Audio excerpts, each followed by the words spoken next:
Hi everybody, so I got a message from my sister the other day asking my opinion on all the Kavanaugh stuff, because I'm politically obsessed with stuff. And I sat down this morning and started writing stuff down to send to her, and there's a lot. And I decided to make a video because if you think my opinion is worth knowing, here we go. So first, just some basic facts in case you haven't been keeping up with it. No judgment if you haven't. I'm in DC and I'm obsessed, so even I am not an expert, which I specify in the video about certain things. I talk about the facts, and then I talk about why this whole process is making me angry. And I also talk a lot about how Democrats and Republicans both suck. As a registered Republican, I get very passionate in this video, so I get very angry in this video, so please don't take anything that I'm saying personally. If you identify with one of the groups that I speak very angrily on in this video, which I assume a lot of you do, I'm sorry if I hurt anyone's feelings. I also stand by what I said, and if you think I missed something important, or if you want me to address something specifically, feel free to comment on it and I'll respond. Yeah, I made this video just because I felt like I had to get this off my chest. I've been trying to get it off my chest, and I look at my computer and basically read off my computer for a lot of it because I think best when I'm writing stuff out. So I'm reading it off, but actually being able to go down the list in a kind of a logical and laid out manner, but to do it out loud made me feel a lot better. So pick my stuff apart, it's fine. I have a very thick skin, so if you think I'm misrepresenting something, or that I'm wrong about something, or that I talking about something important, feel free to tell me. Feel free to insult me. I am not easily offended. So back when there was still just a list of potential nominees, before a nominee was actually named, a woman named Dr.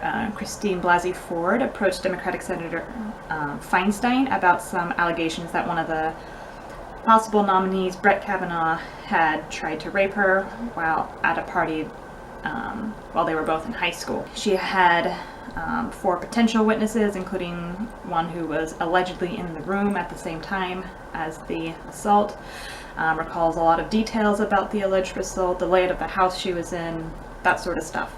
Her hope, that, as she has said publicly now, her hope at the time was that this allegation would prevent Kavanaugh from getting the nomination. And she also asked Feinstein to keep her story anonymous. She didn't want her name out in the public eye.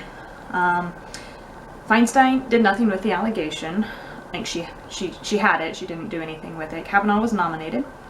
Feinstein still did nothing for 6 weeks. She could have done multiple things to help corroborate Dr. Ford's story. She could have approached witnesses. She's on the Senate Judiciary Committee, which, if you don't know, that's the committee that will that actually voted on Friday to go ahead and put Kavanaugh's name before the entire Senate to vote to confirm the nomination. But in the committee has a lot of power, which I'll get into later. So she could have done things like she could have called for an investigation, including an FBI investigation.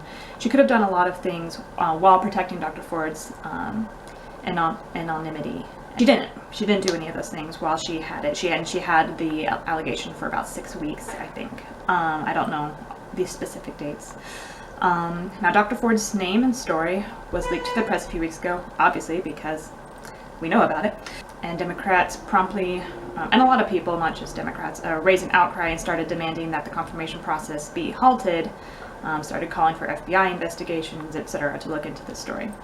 Now, to date, no witnesses have corroborated Dr. Ford's story, including the 4 that she named. I think it was 4. 3 who weren't in the room have denied any memory of the incident, which isn't super surprising since, in Dr. Ford's own words, there was nothing special about the incident to them. Mark Judge, the guy who was allegedly in the room at the time, has also denied it. The date and the location of the incident are unknown, though Dr. Ford has approximated that the incident took place in the summer of 1982. Judge Kavanaugh has produced some evidence to cast doubt on her story, including a detailed calendar from 1982 showing that he was busy or away every weekend of that summer when the party would have been taking place. Now, I could get into a lot more details about why Dr. Ford is credible or why Judge Kavanaugh is credible. There are a lot more details surrounding what specifically she says she took place, what witnesses have said in denying it, how forceful those denies have been. You could do a lot of back and forth, but I'm not going to, because right now, at this moment in time, it's pointless. It's still just he said, she said. I watched, there was a hearing on Thursday, and I watched the vast majority of it, where Dr. Ford and Judge Kavanaugh were questioned by the Senate Judiciary Committee. Though I didn't see a lot of the questioning of Judge Kavanaugh because I had other things to do and it was 4 p.m. My takeaway is that they are both credible. Obviously, they can't both be right. Either Kavanaugh attempted to rape Dr. Ford, or he didn't. It's plausible that her memory is faulty, or that she was drinking, or something else. It's possible that Kavanaugh was blackout drunk and simply doesn't recall the incident. It's possible that Dr. Ford is straight up lying. It's possible that Kavanaugh is straight up lying. The problem is that we don't know. It's impossible to tell. There's no corroboration of evidence against Kavanaugh as of today. And because of presumption of innocence, there's no reason to vote against his confirmation because you believe he's guilty, because, again, there's no evidence of it. Now, what's all this hullabaloo about an FBI investigation? From my understanding, there's not much that the FBI can actually do. They can gather information. All alleged witnesses have denied any knowledge of the incident or the party in question. Mark Judge, again, the other person alleged to have been in the room when the incident took place, has denied it. I think he should be subpoenaed, but again, he's denied it. The thing is, the Senate Judiciary Committee already has the power of investigation.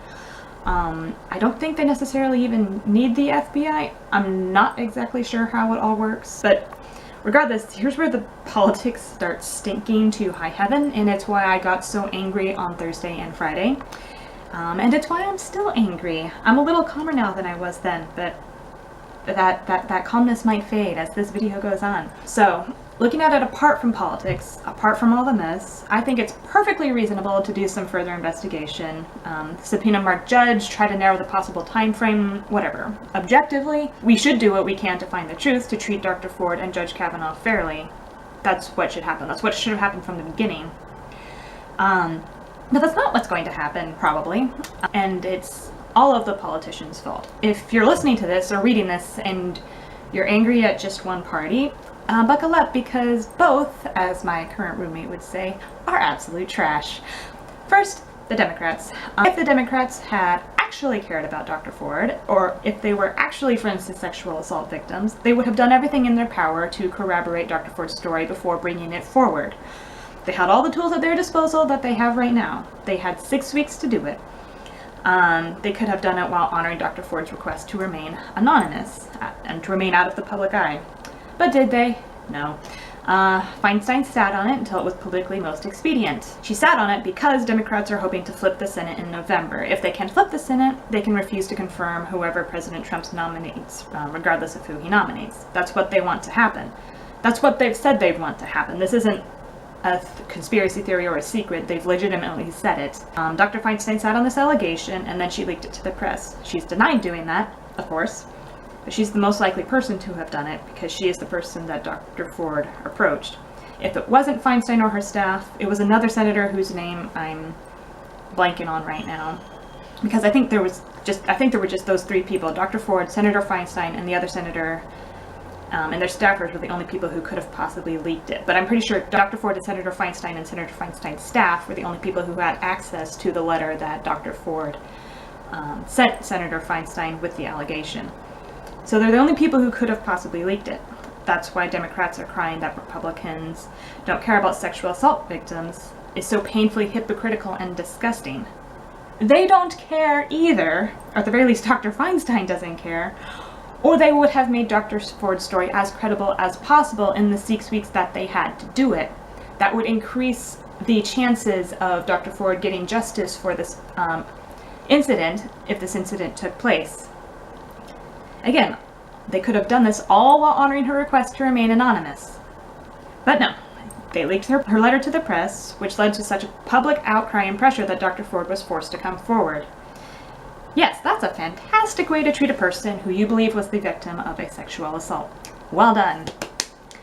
And then they had the nerve to spend hours at the hearing singing the praises of women who are brave enough to come forward, damning Republicans for being so cold and uncaring, using the airtime that was supposed to be given to Dr. Ford and her testimony so they could proselytize from the pulpit of free live television advertising for their own political gain. That's what was happening. I'm not stupid. People aren't stupid. You watch the hearing. That's what all the politicians in the room were doing.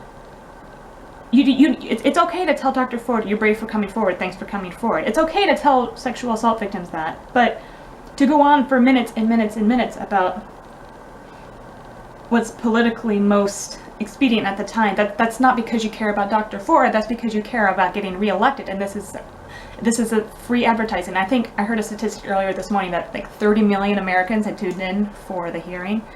That's wonderful free advertising, and if you think that's not what every politician in that room was doing, that's what they were doing. Now Republicans, with the possible exception of Senator Graham, they're not doing any better. You think that Republicans are simply angry about what they believe to be a smear campaign against Judge Kavanaugh? You're wrong.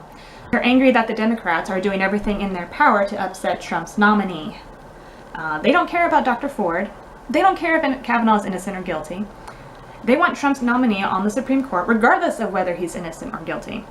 They don't care. Let me repeat, they don't care. I know this is on Facebook. Most of the people I'm friends with on Facebook are Republicans.